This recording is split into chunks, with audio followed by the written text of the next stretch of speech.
Still working on 9.4. We've got 9.4 day 2 to go through today, and I kept on purpose quite a few of the summation notation problems for us for notes to go through today, because I just wanted you to get started on some of those, and we'll go into a little more detail on them today, because we have to know which ones are going to be arithmetic or arithmetic, and that's a big piece of this. You know, when you see that summation thing, how do you know which formula to use? And that's the big piece we're going to talk about today. I do want to mention, just so that this is always the housekeeping stuff, you know, we have to talk about before the end of the year here. Please do not wait until next Tuesday night to submit all of your homework assignments for Chapter 9. I cannot guarantee that they will get in the grade book. Remember, Schoology does weird things when people try to submit a lot of late stuff at one time. And on top of that, we have to turn our grades in a little earlier than we have in the past. So my focus is going to be on grading those tests, especially for the students that are super close to making it or not making it. And my focus will not be on getting in somebody's late homework that they were supposed to be turning in every day anyway. So over the weekend, if you know you have late stuff, get caught up, get it in. That will give me Monday and Tuesday to get those entered in. Again, if you put it all in Tuesday night, I cannot guarantee for you that I'm going to be able to get that in by the grading deadline. So get things turned in. Johan. Wednesday, very last day of school. Yeah, very last day of school. So questions about anything like that Johan just asked about? You know, last day of school is the last test. Anything you're wondering about that you need an answer to? All right, well, we know what we have left then. So let's get started on taking a second day's look at this arithmetic series, which again, think arithmetic. We're just adding the same thing every time. And we're trying to figure out if they give us a number to stop with, the first 20 terms, can we find them? And we absolutely did, and we talked about Gauss's formula as we did that. And it brought us to this new sigma, where sigma is going to be summation notation, because in math we don't like to write out words. So if we see this, we're supposed to know it means add them all up. I mean, that's what we have to do. And when we say add them all up, we mean from this lowest number term down at the bottom to the highest number term. So first, second, third, fourth, and fifth term, add them all up. Now, in today's assignment, you're going to see lots of these. And you are supposed to look at this part, which is the explicit formula, and know whether or not you can use Gauss's formula. So we better talk about what Gauss's formula gets used for and what it doesn't. It gets used for anything that we would look at and say, that kind of looks like mx plus b.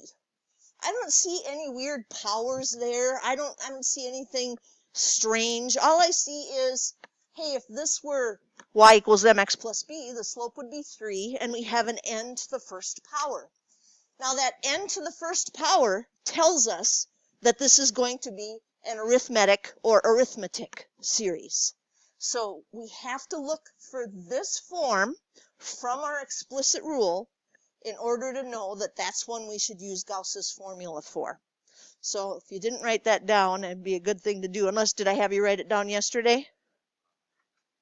Okay, put it in there if it's not there. Because this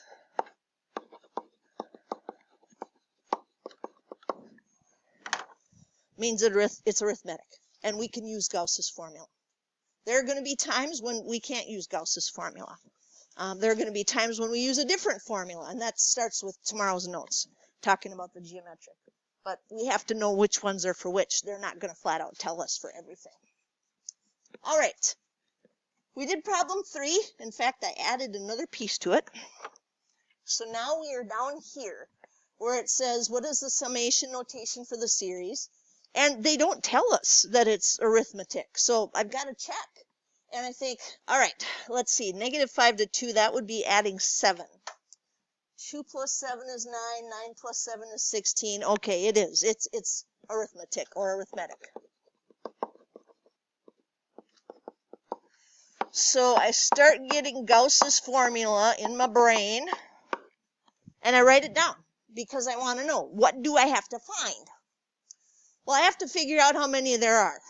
Uh-oh, that dot, dot, dot thing in the middle. I'm going to have to do some work to figure that out.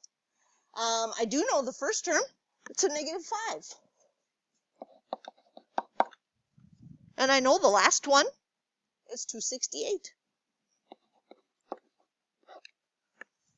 But in order to find anything that's missing to use in Gauss's formula, we have to write down that explicit rule.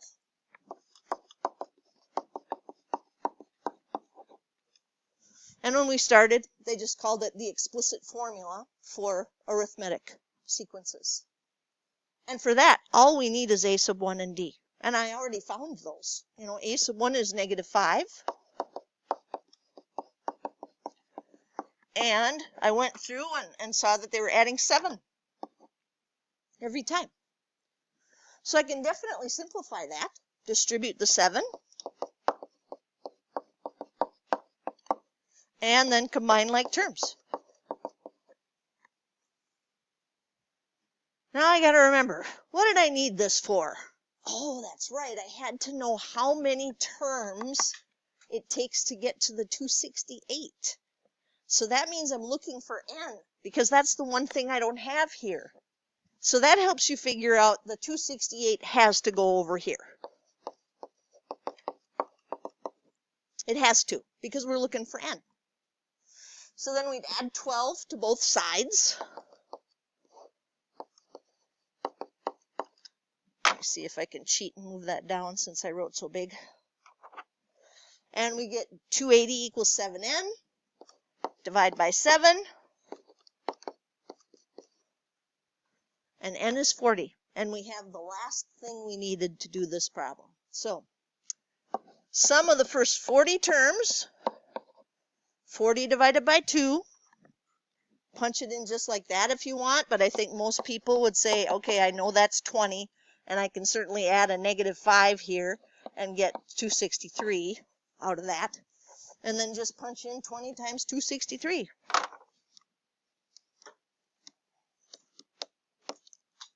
$5,260.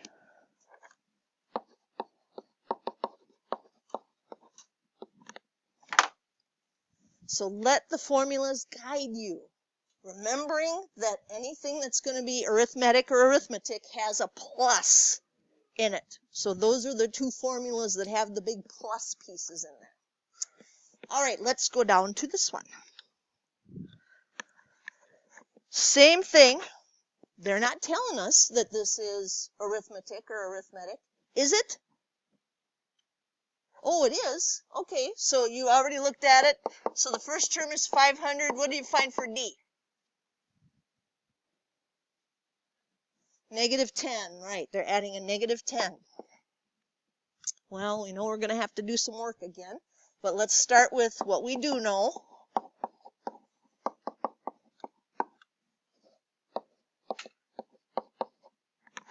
Actually, I'll leave that off until we find everything.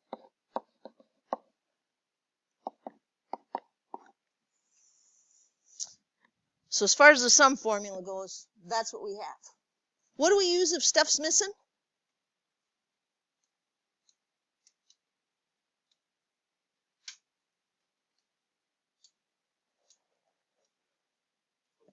Yeah, the explicit formula, also known as the rule.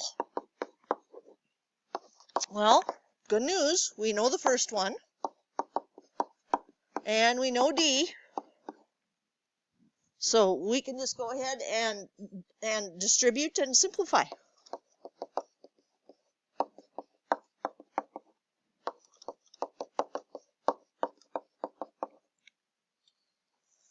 Now what were we looking for again?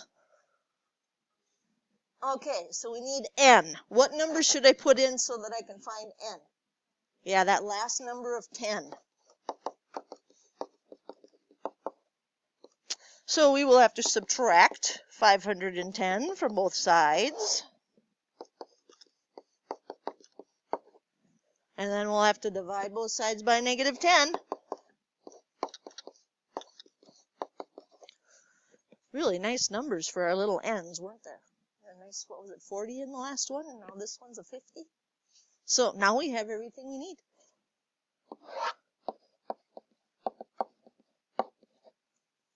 Again, do the little pieces of math in your head.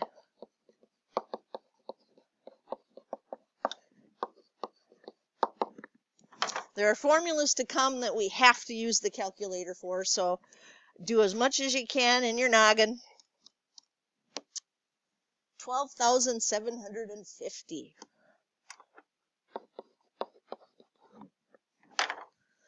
Well, I wouldn't have wanted to have to write down all those numbers and try to add them up.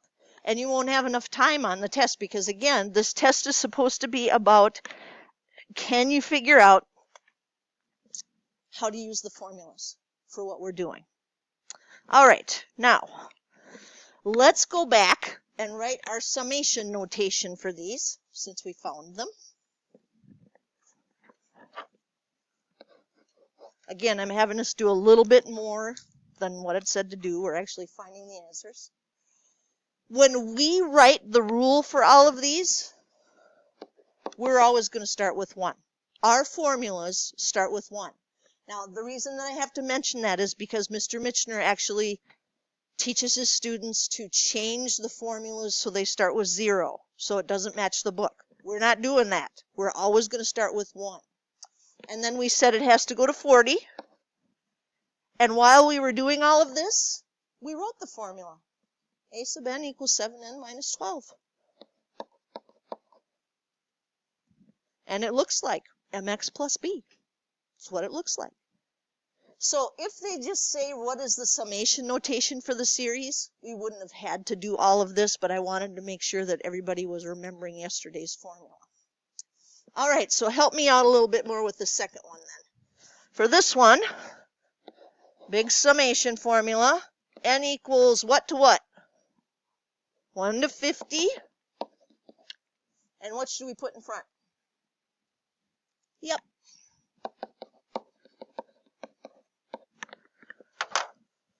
There it is. So, I kind of made it parts A, B, and C as we went through those. Anybody need more time? All right. Summation notation. I mentioned this earlier. We have to take a look at these and say, ooh, that one's arithmetic. I can use Gauss's formula for that one. Or, uh-oh, I can't use it for this one. So if the explicit formula for the nth term in summation notation is a linear function of n, that means n to the first. That's how we're going to know that this is an arithmetic or arithmetic series. The slope of the linear function is a common difference between terms of the series. Let's not worry about that so much. Let's just worry about the fact that if our formula, bless you, is n to the first, we can use Gauss's formula. Take a look at A. What is the sum of the series written in summation notation? Oh, well, everything's there. We just have to get out of it what we need. And I notice that is an n to the first. Excellent.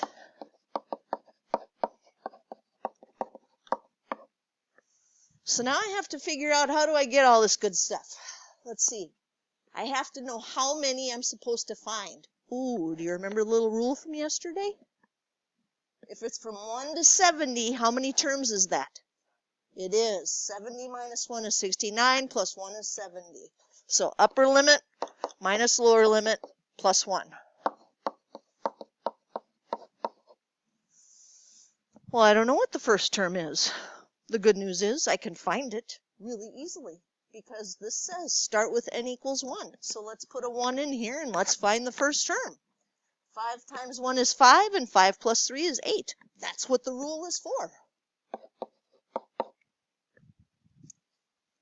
How am I going to find the last one? Exactly. Plug in a 70.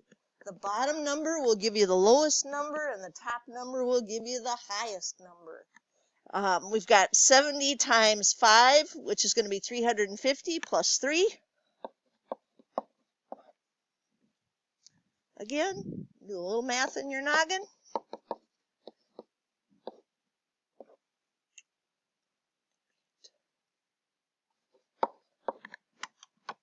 my parenthesis way out there in no man's land for some reason. And then punch it in.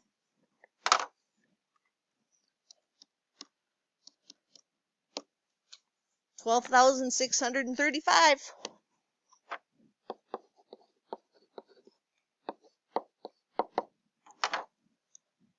We've got it. Well, that wasn't so bad. Oh, look at this one. It's got a little hint over here on the side that says think. Oh boy, those are always the tough ones. Think. Is the function f of n equals the quantity n minus 1 squared, is that linear? Oh, rats. That means we can't do it with Gauss's formula. The good news is we only have to generate terms 1 through 7. And then we can just add them all together.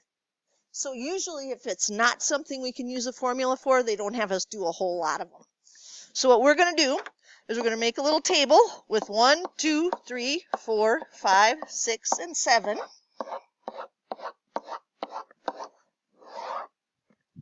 We're going to generate them using the formula, and then we're going to add them all together.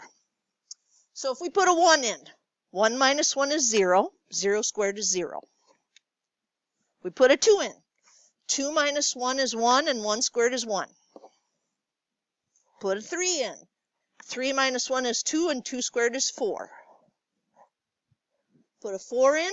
4 minus 1 is 3, and 3 squared is 9. And maybe at this point you stop doing that because you notice 0 squared, 1 squared, 2 squared, 3 squared, 4 squared, but let's just keep going because, you know, it can change. So we put in a 5. 5 minus 1 is 4, 4 squared. 6 minus 1 is 5, 5 squared. 7 minus 1 is 6, 36. And then all we have to do is add them up.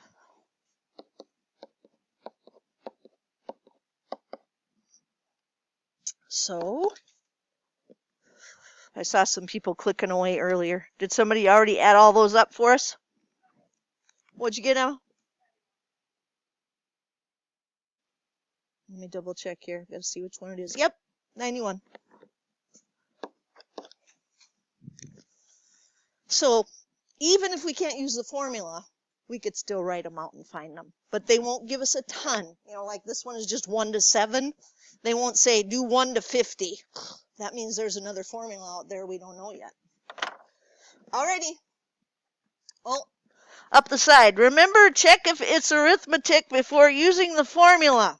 Yeah, absolutely. So take a look at A. Does that have an end to the first? Well, then it's arithmetic. We can go with Gauss's on this one.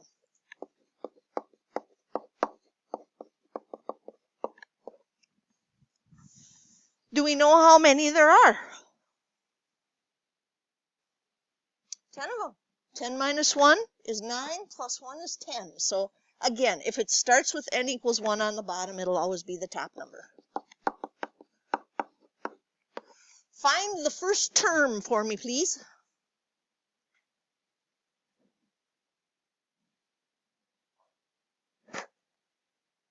Negative 5. 3 times 1 is 3. 3 minus 8 is negative 5. Little bit harder. Find the last one. 22. 3 times 10 is 30, and 30 minus 8 is 22. So this will be 5 times 17.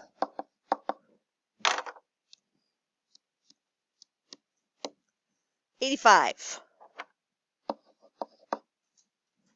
And we've got it. Alrighty.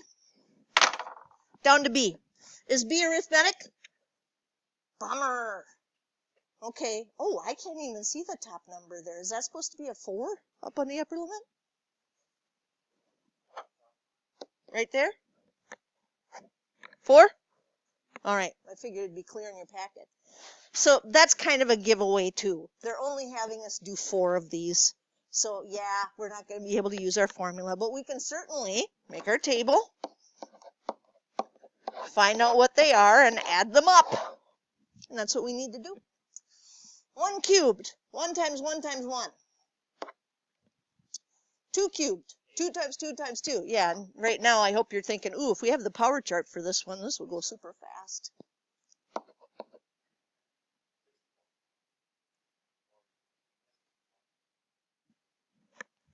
Are we certain? That was kind of a question mark. Okay. Go ahead and add them up for me.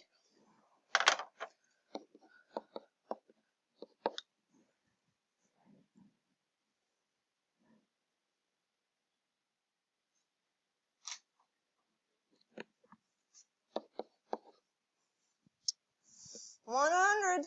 There it is. So even though we can't use a fancy formula, we can still figure out what it is. Well, this one looks goofy.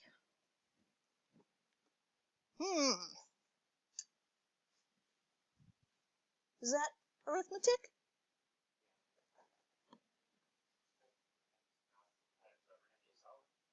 Well, is it n to the first power? But n is a power. It can, but it won't be arithmetic. That means we can't do this one with the formula, which is a big bummer because do you see why it's a big bummer? Oh my goodness. So that must mean there's a trick to this one. There must be something. They're not going to have us write out terms 0 to 100 for goodness sake. So this time I got to start with 0. Now I'm not going to make a huge table because again, I'm thinking the only reason they're giving us this one is because there's something we're supposed to see and say, oh, that's what it's going to be. So what's anything to the 0 power? -1 to the first is -1. 1. So -1 times -1 times -1. -1. -1 times -1 times -1 times -1. Okay. So we're supposed to see 1 plus -1 plus 1 plus -1 plus 1, so we don't have to write them all down. So here's the question. Where does it end? Because we know every 2 of these gives us a 0, right? But how many terms is this? It is 101. So won't we have 50 groups of 2? And those groups of 2 are each 0. And then they'll spit out one more number. What's that one number going to be? 1. So they wanted us to do a little thinking on this one and realize we don't have to write them all out if we can just think through what the pattern is doing and what's happening with the numbers. That's kind of a fun one. All right, that's it. That's 9-4 day 2. That covers our objective. Remember, we're always checking for a really basic n to the first for arithmetic. So here is